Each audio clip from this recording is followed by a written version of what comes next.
राष्ट्रीय आदिवासी एकता परिषद, राष्ट्रीय आदिवासी कर्मचारी संघ, राष्ट्रीय आदिवासी छात्र संघ, इन सभी लोगों का 27वां संयुक्त राष्ट्रीय अधिवेशन जननायक क्रांति सूर्य बिरसा मुंडा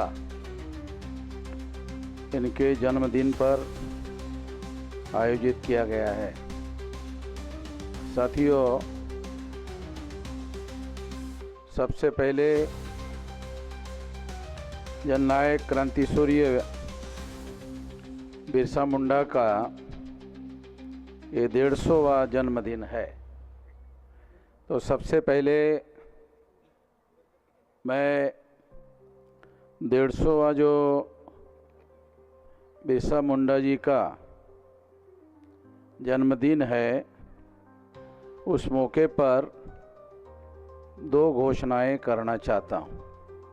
एक, जो उड़ीसा में कटक में हमारा जो बामसेब का राष्ट्रीय अधिवेशन हो रहा है, तो राष्ट्रीय अधिवेशन जिस ग्राउंड पर होगा, उस ग्राउंड का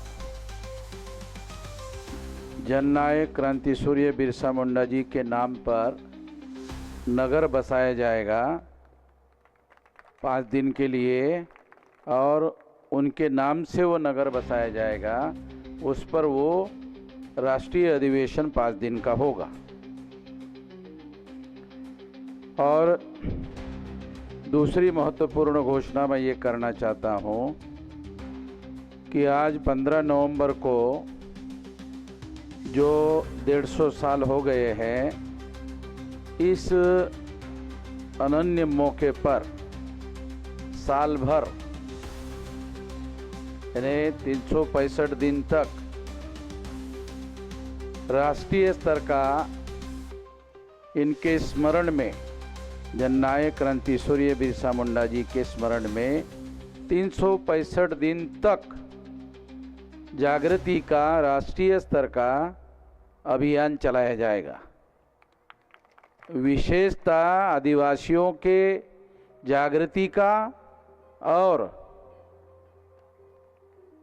सभी मूल निवासियों के जागृति का संयुक्त रूप से ये साल भर 365 दिन तक ये अभियान चलाया जाएगा। अब मैं विषय वस्तु से संबंधित कुछ बातें आप लोगों को कहना चाहता हूं। पहले सत्र के लिए 3 विषय रखे गए थे,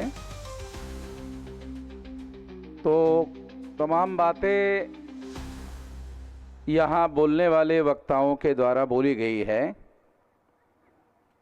मैं केवल दूसरे नंबर का विषय और तीसरे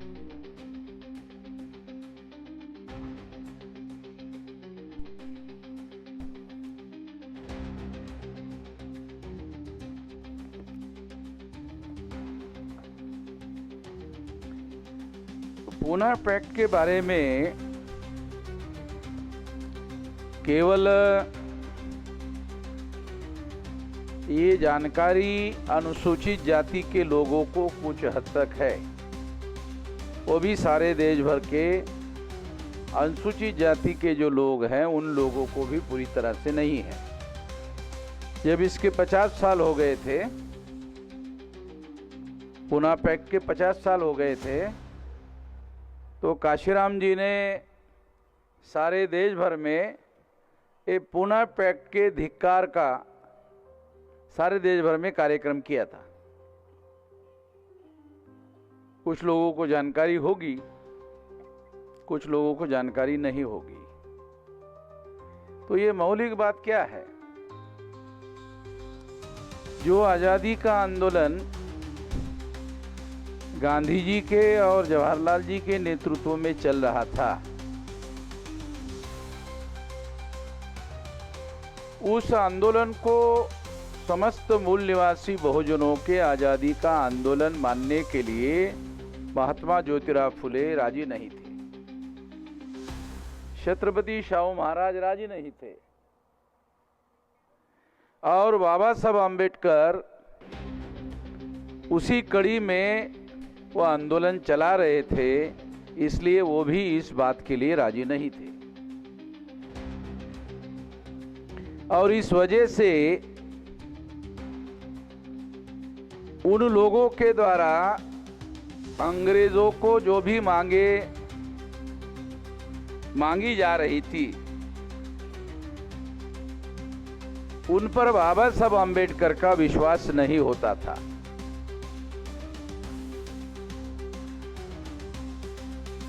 गांधी जी ये कहा करते थे अंग्रेजों को कि आप छोड़कर चले जाओ,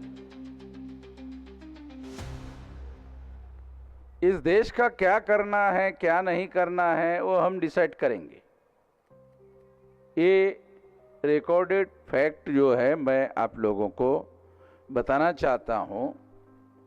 बाबा साहब आम्बेडकर कहते थे अंग्रेजों को कि यदि आपने जाने के पहले हमारे संवैधानिक अधिकार संविधान में जो आने वाले हैं उस बात को मान्यता प्रदान करने का काम नहीं करेंगे, तो ये जो गांधी बदमाश है, बाबा साहब आम्बेडकर ने बदमाश शब्द से भी ज़्यादा कुछ कहा है, मैं थोड़ा सा बदमाश ही कह रहा हूँ। कुछ लोगों को गांधी को बदमाश कहना अच्छा नहीं लगेगा, तो खास तौर पर ओबीसी के लोगों को नहीं लगता है गांधी जी को बदमाश कहना। तो इसलिए नहीं लगता है कि वो जिम्मेदार नहीं है, क्योंकि उनको पता ही नहीं है कि गांधी जी ने ओबीसी के लोगों के साथ में क्या धोखेबाजी की, जानकारी ही नहीं। वो तो केवल इतना कहते थे कि गांधी जी तो महात्मा जी थे, वो तो संत थे। तो जो महात्मा होता है, जो संत होता है, वो शैतान कैसे हो सकता है? एक विशेष बात है कि महात्मा जी के अंदर महात्मा जी निवास करता था, शैतान भी निवास करता था, दोनों निवास करते थे। तो कभी कभी शैतान हावी हो जाता था। जब कभी वो भूख हड़ताल करते थे तो महात्मा जी रहता था, और कभी कभी जो है जब वो SC ST OBC के अधिकारों का विरोध करते थे तो शैतान हावी हो जाता था। तो बाबा साहब आम्बेडकर ने अंग्रेजों से सेपरेट इलेक्टोरेट का अधिकार हासिल किया, लड़ाई लड़ी अंग्रेजों के विरोध में। जैसे गांधी जी का आंदोलन था, वैसे बाबा साहब आम्बेडकर का भी आंदोलन था। तो अंग्रेजों को उन्होंने कहा कि शेड्यूल कास्ट के जो लोग हैं वो तो ब्राह्मण धर्म के अनुसार अछूत बनाए हुए लोग हैं, तो इनको अलग अधिकार होना चाहिए। तो ये अलग अधिकार कैसे होना चाहिए? अछूतों का चुनाव क्षेत्र होना चाहिए, अछूतों का चुनाव क्षेत्र होना चाहिए। ब्राह्मण लोग प्रचार करते हैं, अभी भी हमारे कुछ लोग जो है इस बात को नहीं समझते। चुनाव क्षेत्र का मतलब अलग देश नहीं होता है। तो कुछ लोगों को अलग देश लगता है, चुनाव क्षेत्र अलग को हमारे कुछ लोग कहते हैं अलग देश की बात करते हैं। अलग देश की बात नहीं, with in the territory of India वो केवल चुनाव क्षेत्र की बात। भारत के अंदर जो 543 लोकसभा की सीटें हैं, उनमें अनुसूचित जाति और जनजाति के लोगों को उनके संख्या के अनुपात में अलग चुनाव क्षेत्र होना चाहिए। अलग देश नहीं, अलग चुनाव क्षेत्र होना चाहिए। अलग देश की बात क्यों नहीं करते? ये देश ही सारा का सारा हमारा है, तो अलग देश का क्या मतलब है भाई? है? ये सारा का सारा देश ही हमारा है, तो इस देश को तोड़फोड़ करके अलग देश मांगने का क्या मतलब है? ये तो मूर्खता होगी। तो ऐसा हमारे महापुरुषों के द्वारा कभी नहीं किया गया। वो केवल देश में हम लोगों को अलग चुनाव क्षेत्र की बात करते थे। जब चुनाव होगा तो शेड्यूल कास्ट के लोगों को संख्या के अनुपात में, अगर 100 लोकसभा की सीटें हैं तो उसमें 15 सीटें शेड्यूल कास्ट के लिए रिजर्व किया जाए। अभी भी है। मगर जो अभी है और जो बाबा साहब आम्बेडकर मांग कर रहे थे उसमें क्या फर्क है? बाबा साहब आम्बेडकर कहते थे सेपरेट इलेक्टोरेट होना चाहिए, यानी चुनाव क्षेत्र अलग होना चाहिए, उसमें केवल जो अनुसूचित जाति के लोग हैं उनको ही वोट डालने का अधिकार होना चाहिए और उनको ही चुनाव लड़ने का अधिकार होना चाहिए, केवल अनुसूचित जाति के लोगों के चुनाव क्षेत्र में।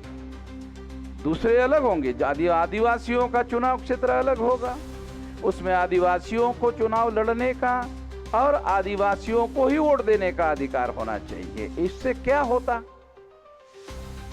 कि जब शेड्यूल कास्ट के लोगों को ही चुनाव लड़ने का और वोट देने का अधिकार होता तो जो सबसे ज्यादा स्ट्रांग शेड्यूल कास्ट का आदमी होता उस चुनाव क्षेत्र में वो चुनाव लड़ता, वही चुनाव जीतता, सबसे ज्यादा स्ट्रांग आदमी। तो इससे क्या होता? इससे गांधी जी को और नेहरू जी को लगता था कि पार्लियामेंट में पिटाई करेगा हमारी। वो जो स्ट्रांग आदमी शेड्यूल कास्ट का है और शेड्यूल ट्राइब का आदमी, स्ट्रांग आदमी, लड़ाकू आदमी, अपने चुनाव क्षेत्र का आदमी, तो वो संसद में जाएगा और गांधी नेहरू संसद में बदमाशी करेगा तो ये पीटेगा उनको। ये मैं अपने शब्द नहीं बोला, गांधी जी का स्टेटमेंट मेरे पास रिकॉर्ड में है, मेरे पास रिकॉर्ड है ऐसा। और ये बात गांधी जी ने सरदार पटेल के साथ चर्चा में कही।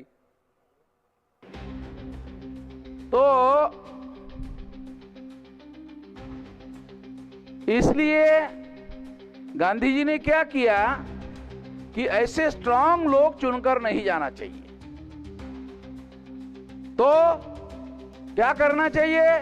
गांधी जी ने सोचा कि चुनाव क्षेत्र में वोट देने का अधिकार ब्राह्मणों को, क्षत्रियों को, वैश्यों को और लोगों को होना चाहिए। जो अनुसूचित जाति का चुनाव क्षेत्र है, जो अनुसूचित जाति का जनजाति का चुनाव क्षेत्र, उसमें इन लोगों को वोट का अधिकार होना चाहिए। चुनाव शेड्यूल कास्ट के लोग लड़े, चुनाव शेड्यूल ट्राइब के लोग लड़े, मगर वोट देने का अधिकार ब्राह्मणों को, क्षत्रियों को, वैश्य को होना चाहिए।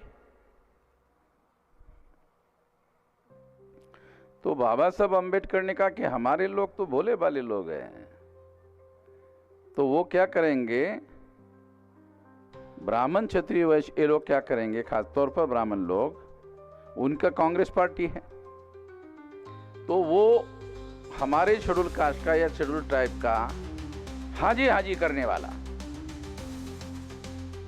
यानी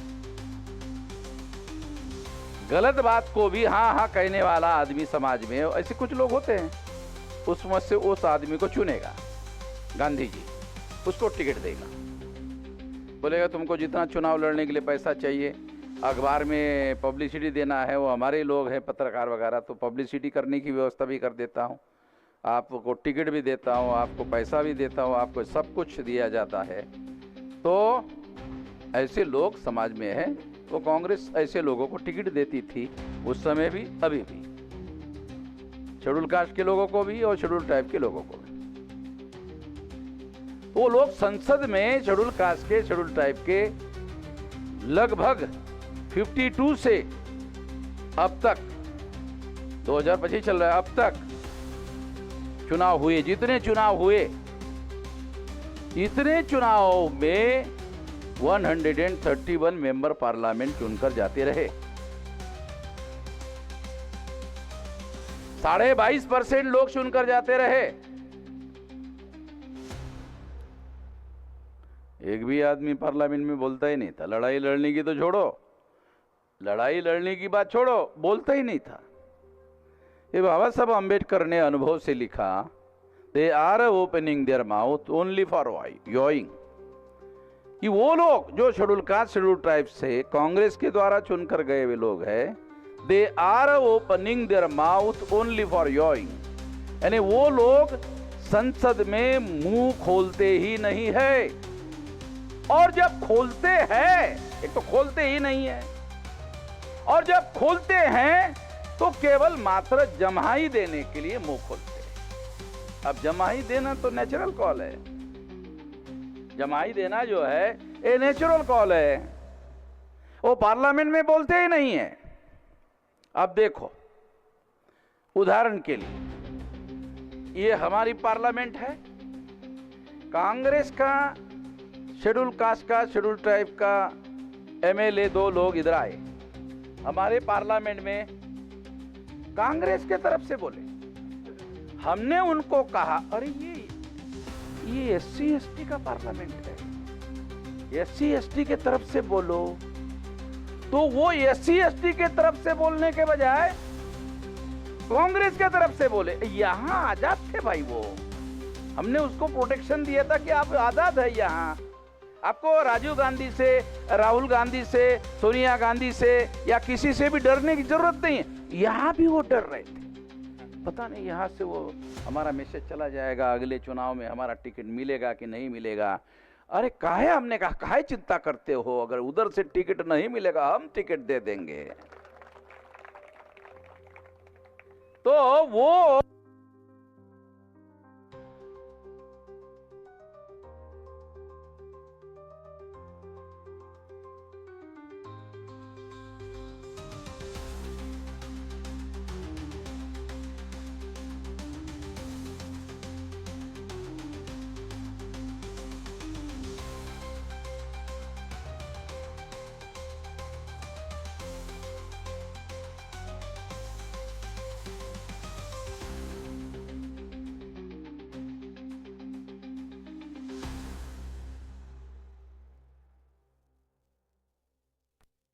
नाम शेड्यूल कास्ट का लेते हैं, नाम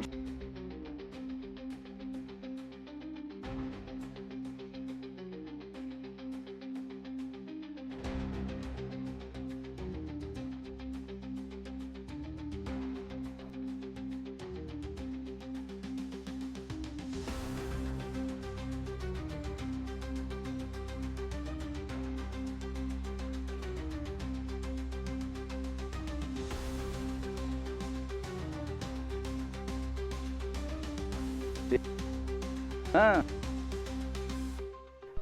तो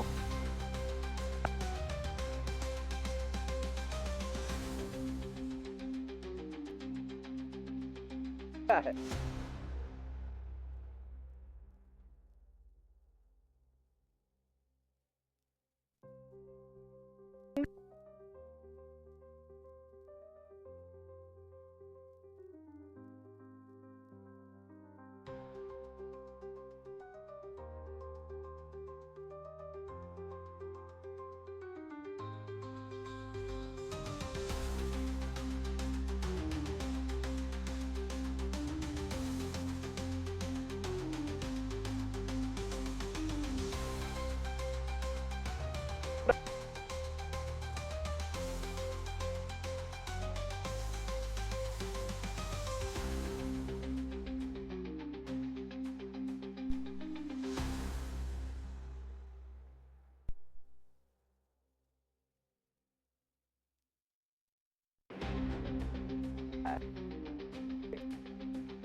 बाप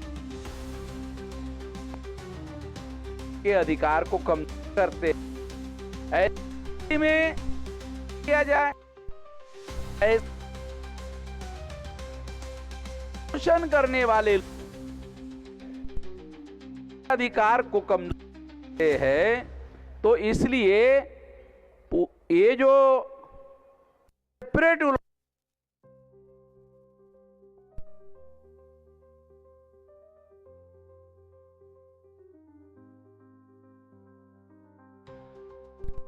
ले हो तो बाजी और आम हत्या किया लोगों को बताओ तो बाप को सर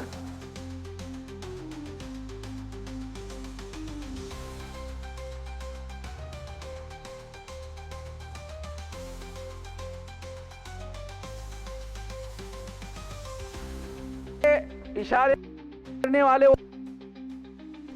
ऐसा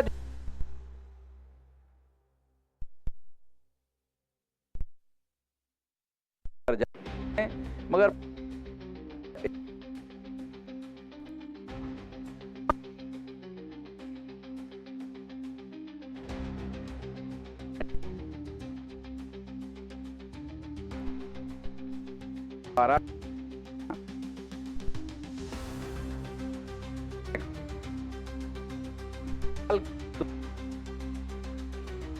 बार लाया, चौथी बार लाया, फिर पांचवी बार। अभी कांग्रेस चली गई, ये भी आ गई, भी वही किया। क्यों? क्योंकि कांग्रेस भी ब्राह्मण लाती, तो ब्राह्मणों तो है वो एक जैसे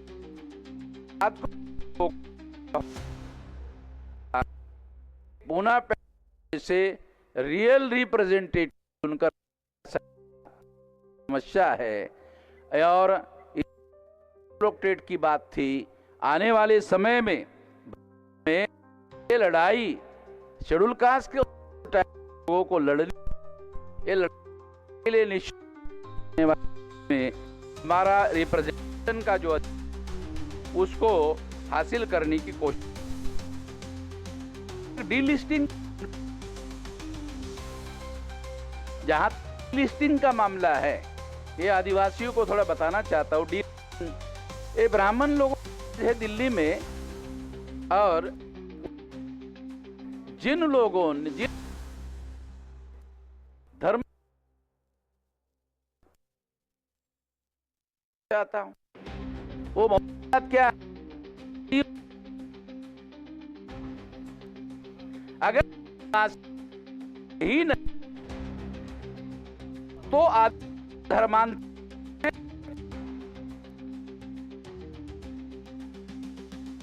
छोड़ने की बात करें तो उसे धर्म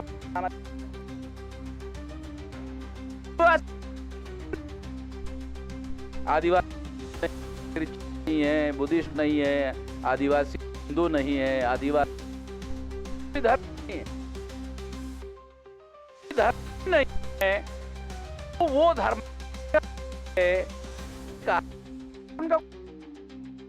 क्या कहा जाना चाहिए? उनको धर्म स्वीकार कहा जाता है, धर्म नहीं।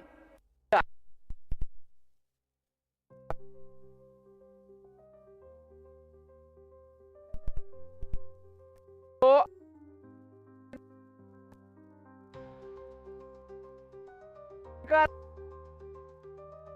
अंतर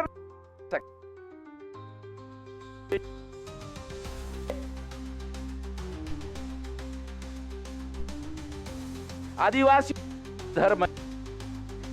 धर्मांतर करते हैं, ठीक समझ होगा। इसलिए लोग के किसी लोगों को में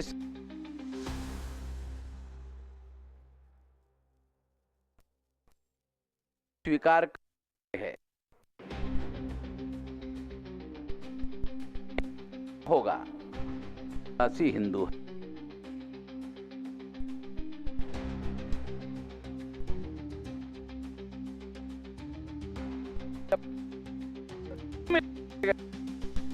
तो इस तरह से में ब्राह्मण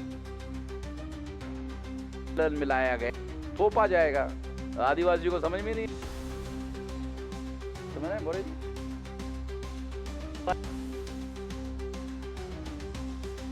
मतलब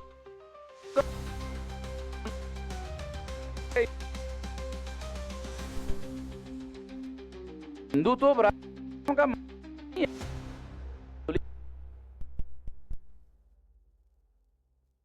ने कहा, हिंदू तो मुसलमानों का दिया हुआ नाम है, सरस्वती मतलब ये है कि के धर्म का नाम नहीं है, उनका वास्तव क्या है? ब्राह्मण धर्म। खास तौर पर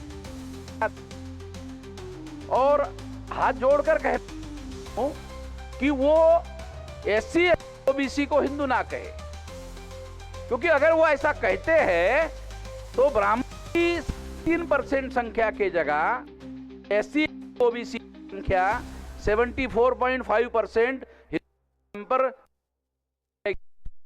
कहने, इससे मुसलमानों का भारी नुकसान। मुसलमानों को ब्राह्मणों को कहना चाहिए ब्राह्मण 3.5% है और वो अल्पसंख्यक है।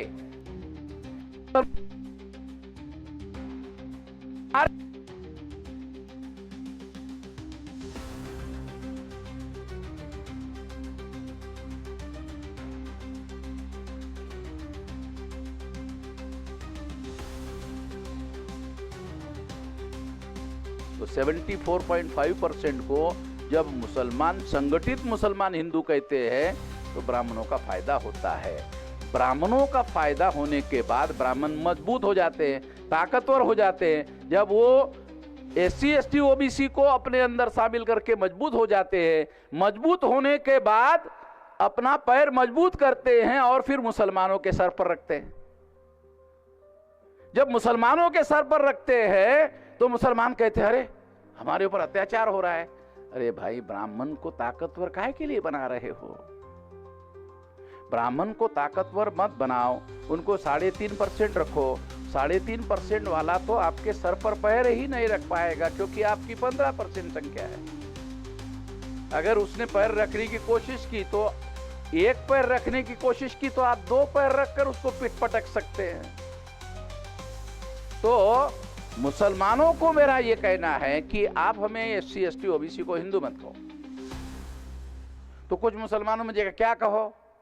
तो हम लोगों को संविधान ने एससी एसटी ओबीसी कहा तो तुम भी एससी एसटी ओबीसी कहो। जो संविधान ने हमें कहा वो कहो। मेरे घर की खेती नहीं है, कुछ भी नाम दे दूं। मेरे खेती में कोई फसल निकलती तो उसका नाम दे दूंगा, मगर ये संवैधानिक मामला है और संविधान ने इनको एससी एसटी ओबीसी कहा है, तो आप भी उनको एससी एसटी ओबीसी कहो। ये संवैधानिक नाम है। इससे मुसलमानों का नुकसान नहीं होगा, मुसलमानों का फायदा होगा। क्या कि ब्राह्मणों की संख्या 3.5 रहेगी और मुसलमानों की संख्या 15% रहेगी। तो ब्राह्मण कभी भी मुसलमानों को डराने की कोशिश नहीं करेगा, और डराने की कोशिश करेगा तो एससी एसटी ओबीसी हिंदू नहीं रहेंगे, तो मुसलमानों को साथ सहयोग और समर्थन देने के लिए कोई ऐतराज नहीं होगा। जब मुसलमान हिंदू बनाएंगे तो साथ सहयोग तो नहीं दे सकते मुसलमानों को। अगर उनको एससी एसटी ओबीसी रखोगे तो फिर आपको साथ सहयोग दे सकते हैं, ये आपको फायदा है।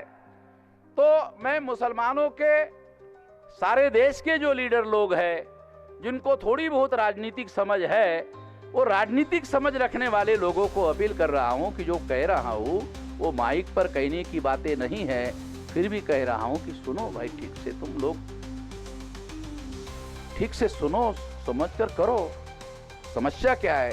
सारे समझदार लीडर मुसलमानों के पाकिस्तान चले गए और मुसलमान भारत में लीडरलेस हो गए। मुसलमानों की समस्या क्या है कि सारे समझदार लोग पाकिस्तान चले गए।